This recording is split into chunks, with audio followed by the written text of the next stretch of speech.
Judith, you are an expert on the topic of conversational intelligence.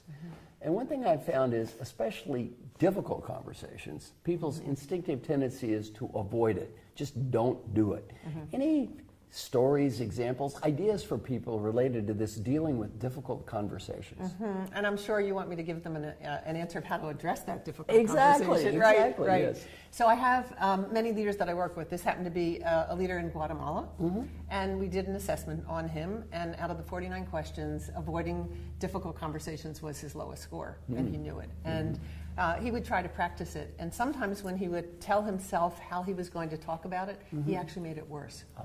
Because the story that he would tell inside would be how somebody else was a problem, and he would then put words around that he was a problem and he was impacting people in a bad way and he wasn't nice, and the more he told the story, the more he had adjectives and things that made it hard for him to even say it. You know, like he couldn't even look the guy in the eye because the way he told the story was difficult. Yes. Difficult for him and difficult for the person.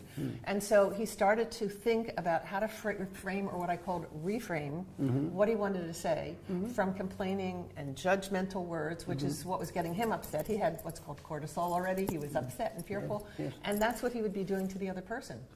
So he reframed the conversation to how the person wasn't bad. In fact, that the person was growing.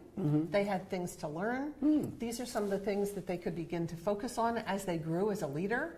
And so these are the things that the person wasn't doing and wasn't doing well. But now he framed it in a beautiful box that talked about how this person could do it better and add it to his existing toolkit of leadership skills.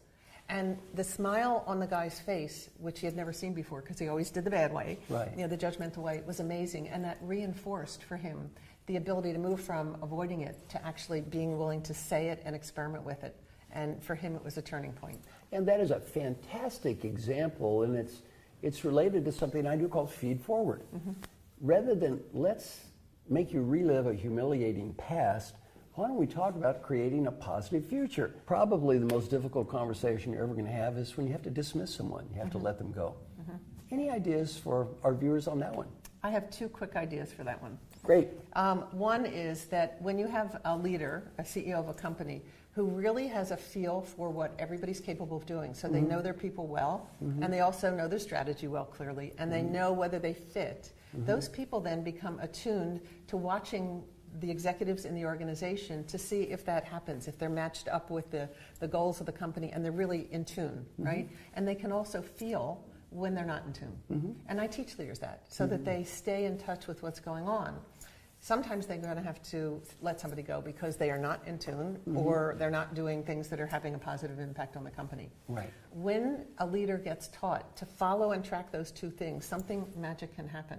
Good. And that is that I've seen leaders literally walk down the hall to go to talk to somebody who they know that they have to let go, but have the person actually walking down the hall at the same time to visit with them to say they realize that they're not in sync with the company and it's time for them to go. And so the behind the scenes importance takeaway is make sure that you tune in as a leader to really what's the feel of the company, what's going on, and to observe which people are in tune with you. And then you know and they know. And when this guy walked down the hall, it was like, oh my God, we both knew it. So the pain wasn't there, right? And they did what they both had to do. Fantastic example.